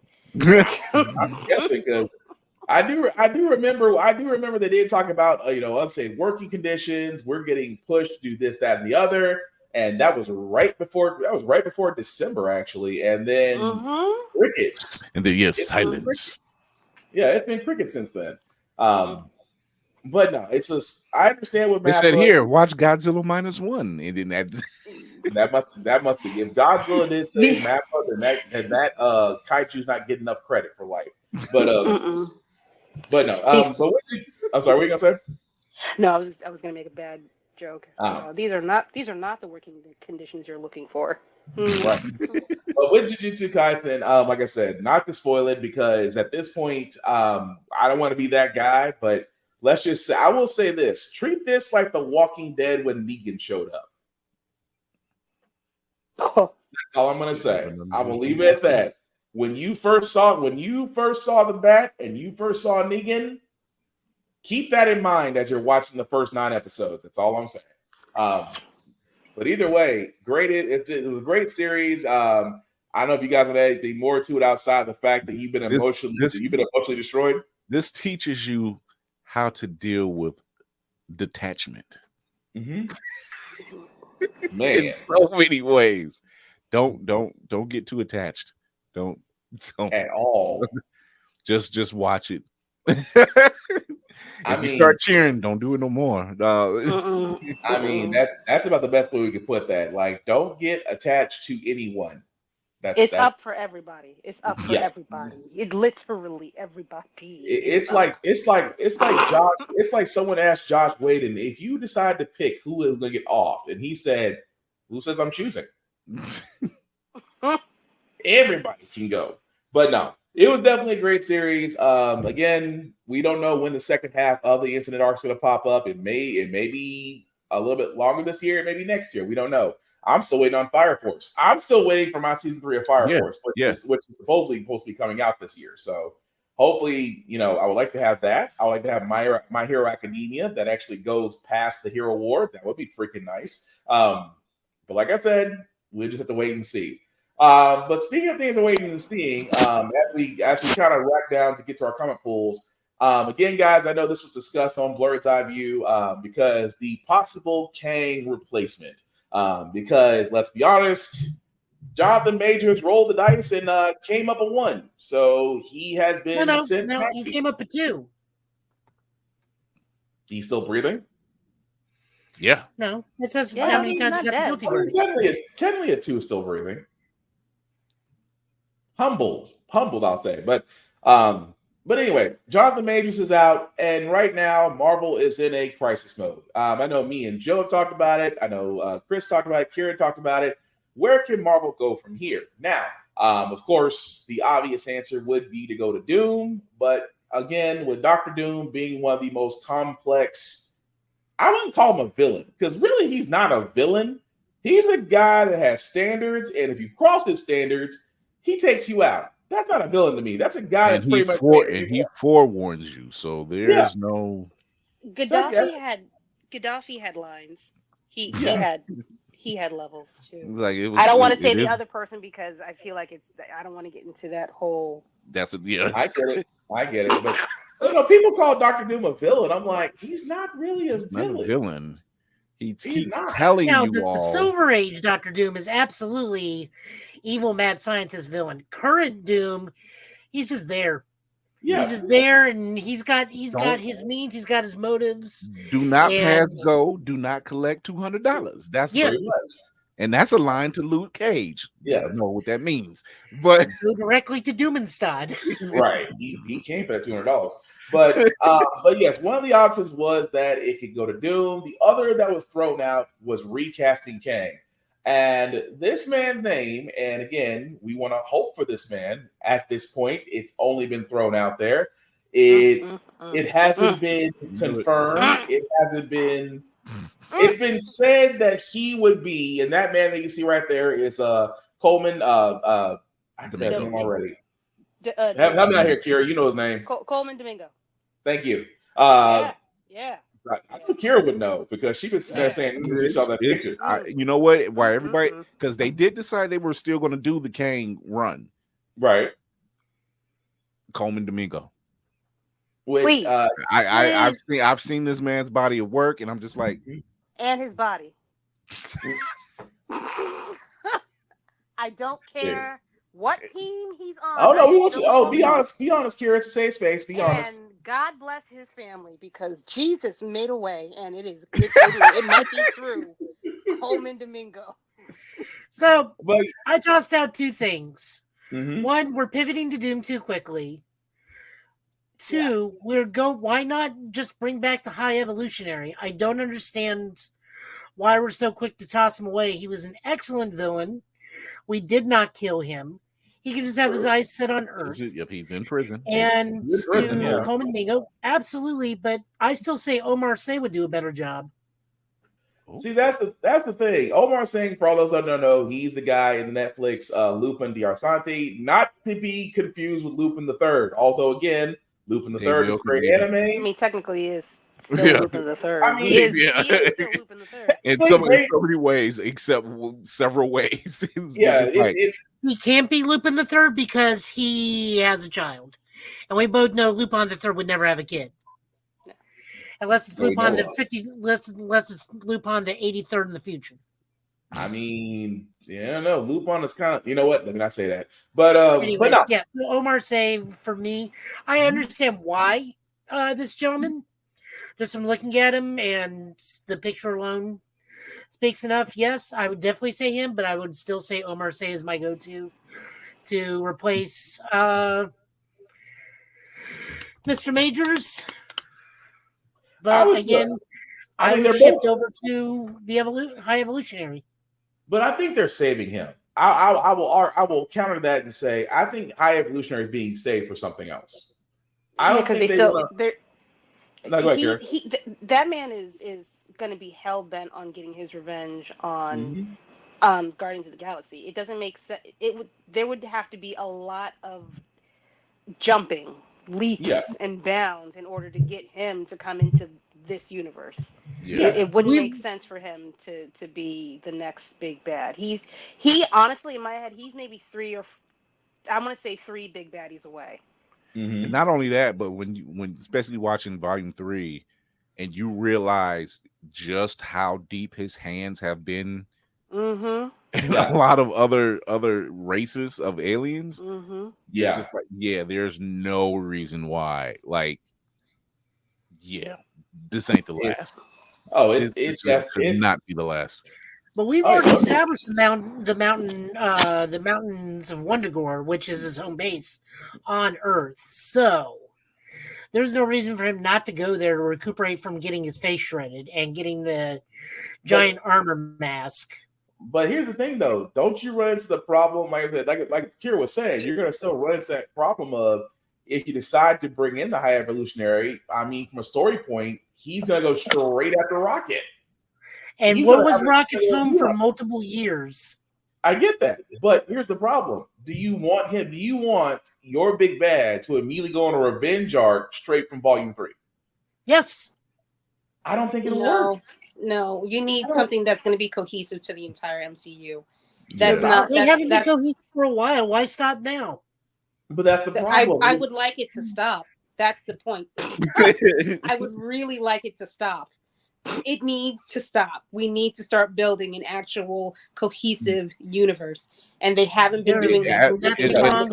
I hate to be that guy, but after Endgame, it's been No Way Home, and it's just like that's a very high bar, and and Kira's right. We have to rebuild. You have to build a new team. You have to build the next bad. Kang is your next bad. You can still do it. Don't throw the baby out with the bathwater, so to speak. Yeah. Just right. And Kang is kind of set. I mean, he is already set for Secret Wars and the Kang Dynasty. I think they want to protect. Not like you haven't changed roles for people I mean, before. It's not like Terrence Howard is always going to be the greatest example of taking lemonade and taking lemons and making lemonade. Yeah, to me, it'll always be the greatest example because Don Cheadle slick came in there and said, "I'm good. What you need? I'll play War Machine." He sat there and slick came in and said, "Look, I will cuss RDJ out for 5 movies, no problem." But I still think that from an MCU storyline point, there needs to be a web again with the whole thing of it's all connected. When you had Agents of S.H.I.E.L.D. actually webbed into the MCU and everything flowed as if you're telling an overall saga. And I agree with Kieran, I agree with Chris. They really did too many splintered off stories and you're trying to link them together. It doesn't work. And you can see that it doesn't work. So don't get me wrong. I want to see High Evolutionary again because I love that man as an actor. I think that he will have a long time in the MCU. I just don't want his next appearance to be immediately going after Rocket. That's the thing. If you sat there and said that the High Evolutionary was not going after Rocket in his second movie, I'm inclined to listen. Well, my problem is we're running out of villains because after we deal with Doom, we get the X-Men. So the only logical explanation would be Onslaught, which they could spend time building up. I mean. Well, the problem is you're going through your big bads too quickly. Like we haven't even touched Annihilus. That's what I'm saying. But that's also to the point too. That's also to the point. They need to slow down and build these stories. Yeah, but I mean that's my thing. Is like that's why I want that thing so it builds into the thing. Like we can learn that the High Evolutionary is some bizarre variant of Kang for no reason. Like we can just say it. I mean, that would piss me off. That would piss me off to no fucking end. I mean, when you have James Spader did an amazing Ultron. Yeah. Yes. You can always bring back Ultron. Yes. There is never a problem. To say that he's gone, I'm like, it's a computer program. He's never gone. There's already doing incorrect versions of Kang too. Yeah, so, like I mean, you have White Vision running around. Why couldn't even whom, by the way, was supposed to be his body? Who's to say that during that initial upload that some of that code still isn't there? Eltron's story was he always had a copy of himself somewhere. There's always a copy of himself somewhere to where it found another body. That's always been the story. He wasn't completely why his upload was interrupted. He was still there. Like, yeah. Of course, Ultron did technically come back for that brief Avengers team up on that cruise. So, I would still laugh if White Eltron figured out the ship of Theseus and it was Eltron that figured it out. That would mess me up. The thing what bothers me is we keep going to Kang, we're going to Kang, but like they're already misusing different versions of Kang because like they're saying Immortus is like the big head honcho of everything, and if you read the books, Immortus is like the end version of Kang where he's just like, dude, nothing really matters. Yeah, I'm chill. I'm gonna be over here. He's not like this big malevolent head of the triumvirate. But that's what makes that's what I'm saying. From that point, it's like you can still build the story. Like the whole problem is you have the bands out there that you can bring into it, but again, it's the story building. Like you can still bring in Eltron at some point. You can even bring him in Armor Wars. You can sit there and say that he pops up in Armor Wars somewhere as a program. I'm almost going to assume he's going to be the main bad guy in Armor Wars at this point. I mean, they've been very quiet about that. But it could work in the same sense with Kang. I think that because we're only getting one movie this year, and it's Deadpool, and we already know Ryan Reynolds is going to protect that like it's his firstborn child. We know that's going to be fine, but we also know that Marvel's going to have a full year to go back to basics, put everybody in a room, lock it down, and say, "Give me a continuous MCU." Give me a interlinked continuous MCU, and look at the television department and say showrunners. We need showrunners. Y'all need to be in the room together, whiteboards and all. Work this shit out. And the other thing that I really need them to do is have the people that are running the movies, the writers. Everybody needs to come into the same room as the showrunners. Everybody needs to talk. This hand needs to know what if it's washing the ass. We all need to know what the hell is going on. Even if you're not in the same room, don't watch this show. And just do your own shit. No. Even if you're not in the same room at the same time, you got a whiteboard when you come in, and the TV writers come in and like, okay, this is what they were talking about. Yeah, boom, boom, boom, boom, boom. That gives us an idea. And then even when we make it relevant, look at Echo. Echo is literally focusing on Kingpin, Echo, and Daredevil, in which we already know as all comic heads in here, Echo has hung out with Daredevil and Moon Knight, as Joe had said previously. It's the fact that you have your continuity there. You already know that this could bleed into Daredevil. You also know that this could possibly bleed into Luke Cage or Jessica Jones if they decide to bring those shows back. Although it's happening, there's too much going on, and it's what they're doing. They're playing quiet. Things has happened, and then it's disappeared. And I'm like, it wouldn't be there if something's happening. I know that. As long as they bring back a different Iron Fist. Oh, that Iron Fist. Me and Joe have sat there and said, please just bring the new Asian kid. Bring the kid who's Swordmaster in his Iron Fist. Bring someone in who can actually fight. That's what we're saying. We kept on saying the whole time, please get somebody other from David Deaton Karate Studios train these people to do half katas. I'm like, Donnie Yen, Tony Jaa, Sammo Hung, Jet Li. You're gonna sit there and tell me none of these guys are not available? None of them? Or don't know people? Come on. Right. A phone call? I mean, we saw what he did with Shang-Chi. Just go ahead and bring back Moon Knight.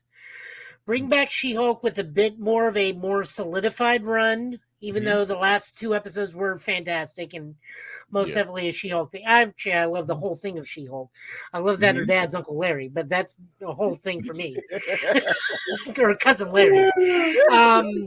I like the whole She-Hulk thing, but by God in heaven, drop that Scar BS. No, we're never going to Scar again with Hulk. We don't need his kid here. That serves nothing, no point of moving the story. You mean the kid? You mean the kid whose dad had to pick him up from school because he messed up again? Yeah, because of how bad his haircut was. See, this is why I say outside of Spider-Man, and before we go to our comics pool, but this is why I sit there and say outside of Spider-Man, Hulk will always, for some odd reason, get a bad rep as movies. It's like you can't give me. Don't get me wrong. Probably the most okay Hulk movie we got was The Incredible Hulk with Edward Norton. That was probably it. That's probably the closest you're going to get to a close to being okay, because it could have been better. I mean, I like Tim Roth. There was a bad villain in the Ang Lee Hulk. Like, no one, you have to go know your Hulk real well to know who Zax is. Yes, yeah, it's just that was digging. It was digging. But here's the thing: when you had other Hulk enemies you could do, and you had you heavily CGI'd it, and then you waited for Hulk to you waited for Eric Banner's Hulk to literally transform an hour and 20 minutes into the movie, and it wasn't even that. It wasn't what we wanted to be. They showed us all the movie in the trailers. You know what would be a fantastic show? You can do 5 episodes of it. Mm-hmm. You just do a Joe Fixit in Vegas run. Oh, that would be good. Because Joe Fixit is not known to a lot of people, and that would be perfect. I know. It's basically a long story short, Kira. If Hulk was a fixer in Vegas, he was great. Hulk. He had a gangster attitude and everything. So Joe Fixit is a version of the Gray Hulk that only comes out so long as Bruce Banner is in Las Vegas at night. Mm-hmm. Yeah. He is basically the ultimate bouncer known throughout Vegas. Yeah. However, he is only as strong and as tall as the Thing. But he's also smart. Which is about a good 6 feet. He's a 6 footer. He's a 6 footer. He's a 7 footer. He's a 7 footer. Yeah. He got some height, but he's not. But the fact between him and Kingpin having a fight was hilarious. There's a story of Kingpin coming to Las Vegas and Spider-Man and Peter Parker being in Vegas as well. It's a really good comic line if you ever get to read it. But like I said, just do like a 5-episode miniseries. Just call it Fix It. Mm-hmm. No one's gonna just do Marvel's Fix It. No one's gonna know. Half the audience is gonna think it's a Felix Fix It Felix series. You don't drop anything. Then you just slowly clue people in. It's a Hulk series. Everyone's gonna get rode down on it, and then they just realize, oh, it's what if Hulk is in Vegas? Then you just let everybody just like start thinking of Hulk tearing through the sands and Hulk tearing through the main strip, and then you realize, oh, it's a gangster show. Yeah, but it would work. I'll give you that. But that's the news that we have, guys. So as Joe's getting the comp pool list together, we always do want to show love to Rick's Comic City. Rick's Comic City voted #1 place in Nashville to buy comics, anime, manga, things of that nature. Pretty much they have it all. They have 2 locations, one in Nashville and one in Clarksville, Tennessee. And of course, Locker Nerd at Fort Campbell. You can also go to their website, as you see there, at rickscomiccity.com, to where you can buy and trade hardcovers, do pull lists, do things of that nature. Let them know the guys at Get Bit sent you. We don't give any discounts, but they show us love because you see our handsome mugs playing on their TV as you go in. But definitely check them out. Of course, as we always say before, guys, if you are not in the Middle Tennessee area, support your local libraries, support your local comic stores. Please shop small. I know Barnes & Noble. I know all those places are great. They have Starbucks. They have coffee. Let's not forget the mom and pop stores, because there is so much more things and discounts you can get by shopping small. And again, libraries is a big thing because, again, they're trying to keep you from reading books, especially kids. They're trying to keep you from reading books. So as me and Joe have said a lot of times on the show, read the banned books, kids, because there's things in there that you should know that they don't want you to know that we highly encourage you to know. So with that being said, as you see Joe put up, I read banned books. I love that freaking library card, by the way. That being said, guys, definitely check out Rick's Comic City if you are in the Nashville location, but also support your local comic books, support your local libraries. They are the last places to where you can get these things, and once they are gone, we're all gonna cry. But Joe, I see you got the comic book, you got your pull list up, sir. So whenever we got Vengeance of Moon Knight #1. This is the next step forward in the Jed McKay Moon Knight era. That's a pretty bitch right there. Look at that motherfucker in that goddamn suit. That is a More- pretty ass cover. Yes. Mm-hmm. Now that's nice. Yes, that this is written by Jed McKay with art by Alexander Cappuccio, color by Rachel Rosenberg, and cover by David Finch. Mm-hmm. So this is the Fallout issue of Moon Knight, where Mark has been killed. We see a nice Jewish funeral, as done by Marvel's ever-loving blue-eyed Jewish rabbi, the Ben Grimm. Mm-hmm. I didn't realize he was a full rabbi. Oh yeah, he did the whole Jewish school thing. That's all. It was like Ben's a rabbi. Oh, all right. That was the only thing. Like, I didn't think he was Jewish. I just didn't realize he was a rabbi. Yeah, he pulled that rabbit out the hat a couple years back. Yeah, didn't he marry somebody? He helped with He's the married to wedding. Alicia Masters with 3 adopted children. Yeah, I think it's 3. I think it's like 3 Skrull kids. Yeah. It's a girl and a boy. I can't think who the third kid is. Wait, Or maybe 2 then. Wait. Yeah, they adopt. They. It's a Skrull and a Kree kid. No. Wait, I'm just trying to remember. That's it. Yeah, but he did marry somebody. Were they gay? Alicia Masters, the No. Alicia I mean, Masters, his longtime he girlfriend. officiated. I'm sorry. He officiated a marriage. Oh, that was that was I can't think of who the marriage was he was over, but it's one of them situations where it was like, oh, we don't have I know who it is. I know who it is. It's Wiccan. It's Wiccan and his husband. Yes, that's it. It's one of like we don't have a pastor, and he's like, well, I'm a rabbi, you know. You don't mind a rabbi? You don't mind a rabbi marrying you? It's like, hey, but no, I'm sorry, but yeah, this issue of Moon Knight just So also they're doing this stuff. Hang on, Joe, before you say that. Spoiler alert, because we kind of already said it. If you were following the Moon Knight run before this and didn't read the last issue, well, you find out what happened. So, Joe, go ahead. So I said, Mark was killed last issue, so we're going through the funeral now. The Midnight Mission is now run by Reese and Soldier and Fist of Moon Knight's brother, whose name escapes me at the moment, the Hunter's Moon, literal black-suited Moon Knight. Yeah. Not this one. And also 8-Ball is now officially part of the Midnight Mission. So he got his dues. But now, and Tigra, and they are trying to hunt down all of Zodiac's people to see where he is. And some of them are out for revenge. Some of them are out to do just right by people that are in the missions thing. And then someone attacks 8-Ball and nearly kills him. And we see it's this version of Moon Knight. And because Khonshu is captured, they think this may be Mark, but Mark may have come back wrong. Right. That's a badass outfit. That is a bad outfit. Yep. I quote whoever that pimp was. Yes. But I do like what they're going Hunter's with. Moon. I never remember it. Yeah, Hunter's Moon is the guy thing.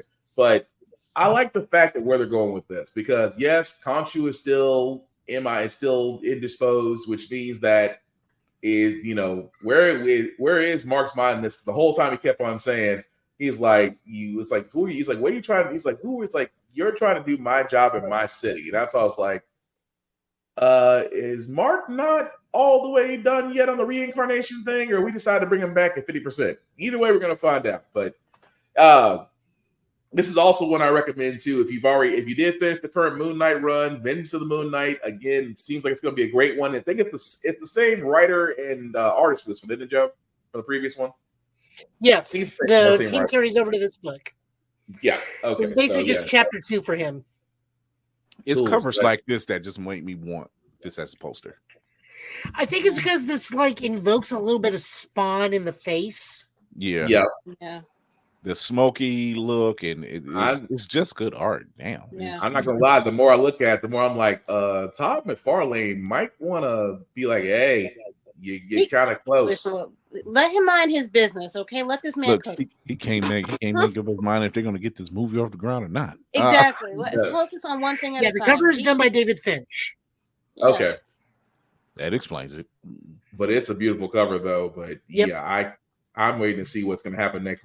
Well, with that being said, guys, as we're going to wrap this up, we definitely want to go around, and of course, I always say shameless plugging as usual. So I will wait. Well, Kira's not back yet, so let me. I'm sorry. It's gonna. I'm just in a different room. It's gonna sound really echoey. Okay. Well, Kira, I'm going to start with you. Okay, hi. Shameless plug. I am Lady Mandalore. I also go by the name Roomful of Blurs. You can find me on Instagram at Roomful of Blurs. Instagram, TikTok, and moderately Twitter. I am also a co-host with Chris Fury.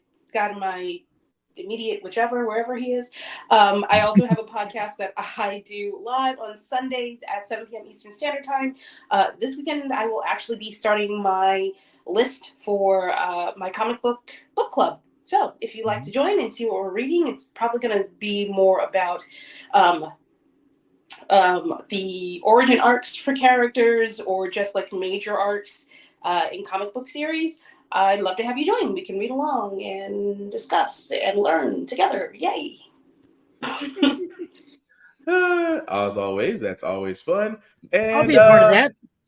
Sure. Yeah, we'll all be a part of that. I just want because I just want to see Kira reading a British accent. That's always fun. Oh, it depends on what. I'm better at. I'm not good with my Cockney. Cockney is not my strength. Okay, so that means we will not be reading John Constantine. Got it. No. There shall be no Hellblazer. No. Oh God, I can hear myself trying to do it, and it sounds terrible. God Almighty. Oh, Captain, my Captain, go ahead, sir. Everybody, is the man on the wall, Chris Fury. You can catch Blur's Eye View live every Tuesday and Thursday at 8 p.m. on YouTube, Twitch, IG. Once I can get over the echo thing. You can check us out on Always Press Record. Go to the YouTube channel as well and hit that subscription button and notification bell. Okay. Yeah. And also Always Press Record. You can listen to us wherever you listen to your podcast. You can follow us at right there. There it is. That right there. Blur's Eye View on IG.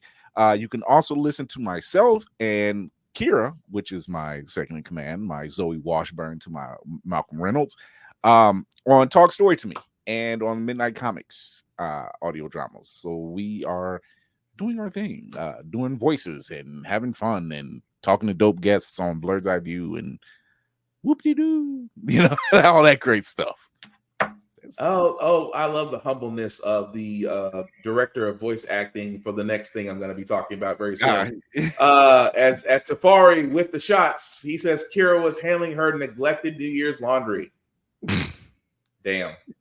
Also, check out Safari. Check out the man behind the curtain, Safari TV, also on social media, because that man definitely is the hardest working man on this side of the net.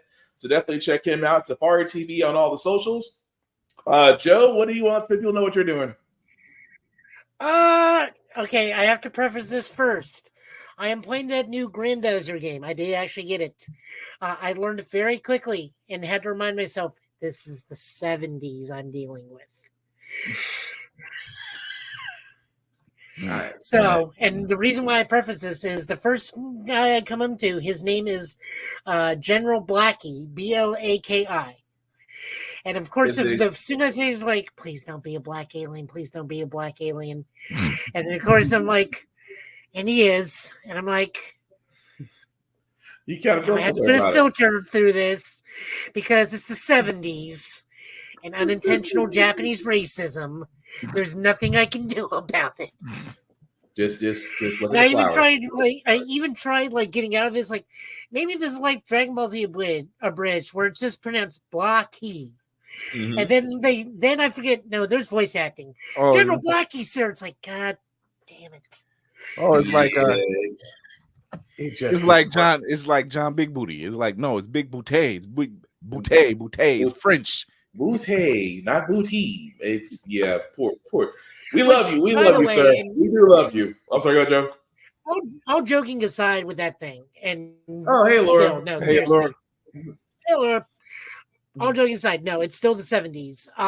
The voice acting is pretty good. The game is actually very fun. It gives you a very good scope of being a giant super robo. Kind of Dark Souls-ish. You got to do a lot of the dodge rolling thing, and enemy bosses are very pattern inducing, and you definitely got to get out of the way. I'm having a lot of fun with it. First episode's already out on the Twitch, which is Joe Italian last name. It's about an hour and 30 minutes per level, I believe. I've already unlocked some fun things there. It's fine. If not, I'm going to be hunting on Monster Hunter Rise again every so often. It's just I'm learning a new work schedule, so when I come home, I'll eat and then immediately tip over. Damn. For about an hour and a half. Not immediately tip over. I mean, I went from 8 to 4:30 to waking up at 6 in the morning to be there by 7 to 3:30, 7 to 4:30 volume demands. But I mean that's not too big of a change. Yeah. But it's still I'm doing a lot more than I usually do now because of everything going on. So I am just a wee bit worn out. Understandable. As Laura is laughing her ass off, but she's probably laughing. It's like he does not know woes. It's like, no, I really don't. As for the YouTube, I guess what we're doing right now is what's happening on YouTube because StreamYard lets me stream to my YouTube page as well. Yeah, you can stream to everybody can stream to their own podcast. Oh, to their own avenues. Platform. Yeah. Thank you. So I can update, put a better cover photo, and put out some tags, and we can get additional views and whatnot. Oh, so yay! More viewership. We would love. This also means that my subscribers are probably going to go down because they usually look into my thing for like buddy fight or card fight stuff. This guy's not playing card games anymore. Unsubscribe. Until you sit there and go back on Street Fighter and decide to wear people out again. But no, I'm only in A2, and I am getting so tired of everybody in the Street Fighter community wanting Akuma. That old man you're going to do one thing playing Akuma. You're going to be a really old man getting throw looped by Ken. That's very true. But with that being said, guys, before I do my shameless plugging, I always want to give thanks for everybody that shares our stuff. So again, to Tafari TV, to Brian Beeline Entertainment, because you guys, I see you guys share the podcast. I certainly appreciate it. Also, shout out to Vaughn at Big BZA Doc for sharing as well. You can definitely find him as he definitely does beats. He does beats for songs, for podcasts, things of that nature. You can definitely check him out at Big BZA Doc on all social media. And Tafari, put Azura in the game, you cowards. Yep, sounds about right. Sounds about right. But before I get to myself and my ending, again, me, Kira, and Chris and others are part of a conglomerate. And that's one thing I want to bring to you guys today is the fact of, are you tired of Netflix? Are you tired of Amazon Prime? Are you tired of Hulu? Adding and dropping your favorite shows, but most importantly, as of late, increasing prices.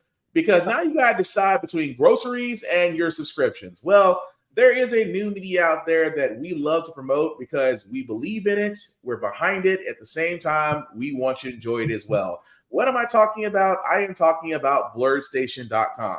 As you can see, guys, they have crowned themselves new Netflix, but I think they're better than Netflix because why? You don't feel like you're screwed over like you do with Netflix. You feel welcomed at Blurred Station because they have exactly what you need. They have entertainment. They have anime. They have comics. They have shows like Issue 1 where Hellspawn Cosplay tries to help comic creators get their first issue published. They have other things like Blood Emblem, Undead Horizon. They have a young lady who is amazing, by the way. I mean, freaking amazing with the special effects makeup that she does. And she's under 10. You know what I was doing when I was under 10? 6 years old. 6 years old and doing the work of masters. You know what I was doing at 6 years old? Jumping off coffee tables watching wrestling. That's my achievement in life. She's doing way better than me at 6. But anyway, if you do want to check out Blurred Station, guys, again, go to blurredstation.com. Definitely go to the join now button, as I'll show you guys here. Once you're here, if you'll be ever so kind to go to the Blurred's Eye View Affinity membership, as you see there, under Infinity Influence Partner, you can select any of us there. You can select Chris at Chris Fury, Kira at Roomful of Blurs, Will be watching, Mayhem Media, myself, Black Spartan, Safari at Safari TV, Navy at Navy Montel, BlurryCon. Also check out BlurryCon Speaks as well. And also check out our other friend, our Gria Horror Lady at Geek by Heart, also on socials as well. You can select anybody there. We all appreciate it. Now, you're probably wondering about the Affinity membership. It's $10.99. Yes, Blurred Station is $10.99 a month, which basically means, guys, you can still get Blurred Station and get food. I don't know about you. I like to eat when I watch television. I don't want to starve while watching Iron Chef or Hell's Kitchen. That's just me.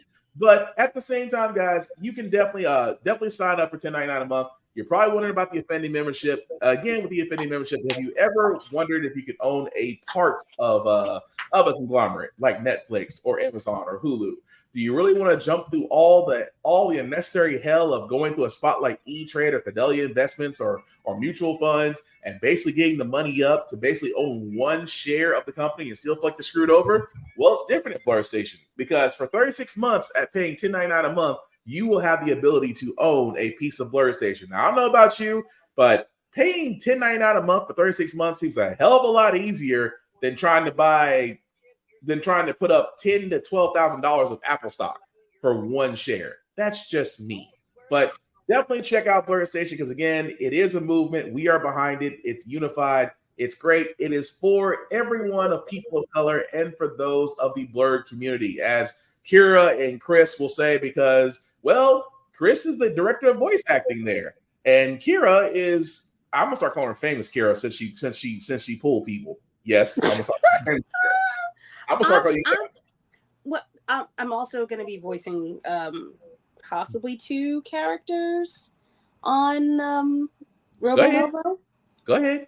So you said Robo Lobo. I will possibly be voicing 2 characters. Definitely 1, possibly 2. Nice. But like I said, guys, it's all about us. As far as us being together, it's not just that at Blurred Station, but again, it's about unity. Now, as for myself, guys, you usually can find me Black Fox 447 on all the socials. I usually do reviews on everything that I read, that I play, even gym stuff. I do a couple push-ups. The link at the bottom, guys, if you make that a little bit bigger for you guys to see, because we definitely want you to copy and paste that link in your browser. We'll take you to our link tree. That's the YouTube and Facebook groups for all of our podcasts. How the Frack We Got Here, Get Bitten Off on this podcast. Of course, How the Frack We Got Here is my political podcast every Wednesday at 7 p.m.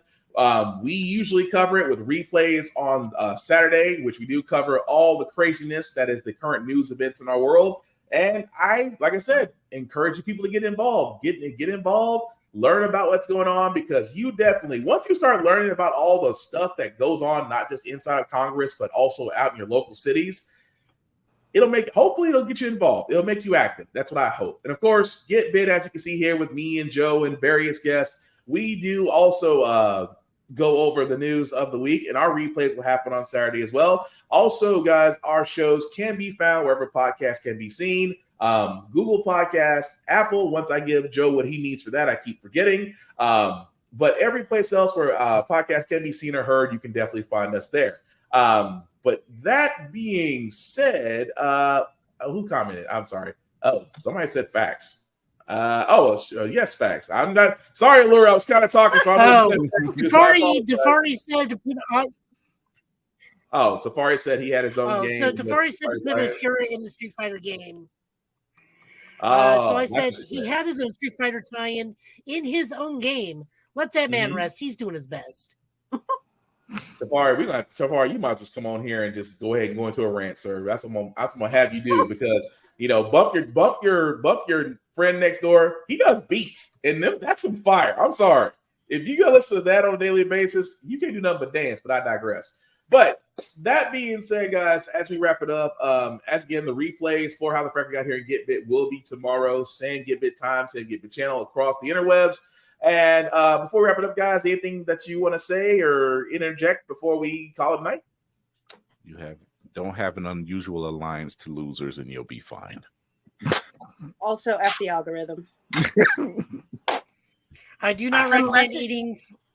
I do not recommend eating 50 pan-seared dumplings in the name of honor. Joe, quickly tell Kira what you did before we wrap it up. So, me and my API friends went for a New Year's party at Steam Boys over in Germantown. Steam Boys is a dumpling place. At the start of the meal, which was all you can eat Tuesday night, which they lost money on, it's because there was 15 of us for $20 a person. We ate 460 dumplings. There's a lot of Asian people in this group, by the way. It's all Asian people. So at the start of the dinner, they tell us the most anyone's ever eaten is 40 at 5 plates. Me being me goes, I will take up that challenge. And I did. Why? So I ate 50 dumplings. Pride. I ate 50 dumplings. No, why? It wasn't pride. I already said it. I ate 50 dumplings in the name of honor. I just feel like, what did it cost? What did it cost? Part of your lower intestines? You good Jesus. Here I was going to go get dumplings tomorrow. I wish I could get dumplings tomorrow. I'm going to go have some hamburgers, but so anyway, all it cost me was like most of my night's sleep that night. I only slept for like 3 hours, can only sleep sitting up on the couch. Yeah. Because it's going to come back up any minute. Yeah. Oh my God. Yeah. Oh Lord. Well, thank you for that, Joe. As we wrap this up, guys, as we usually say here at Get Bit, we are all about fandoms. Yes, we love them, we treasure them, we want to share them with people, but we always sit there and say this best. We are not toxic gatekeepers. We are not going to put down people because their tastes are different than ours. We love, we share, we unify, and most importantly, have fun and don't be a dick about it. Aside from that, guys, again, thank you all for watching. I've been Will. That's been Joe. That's been Kira. That's been Chris. And see you out there. Take care of yourselves and each other. We'll all get through this.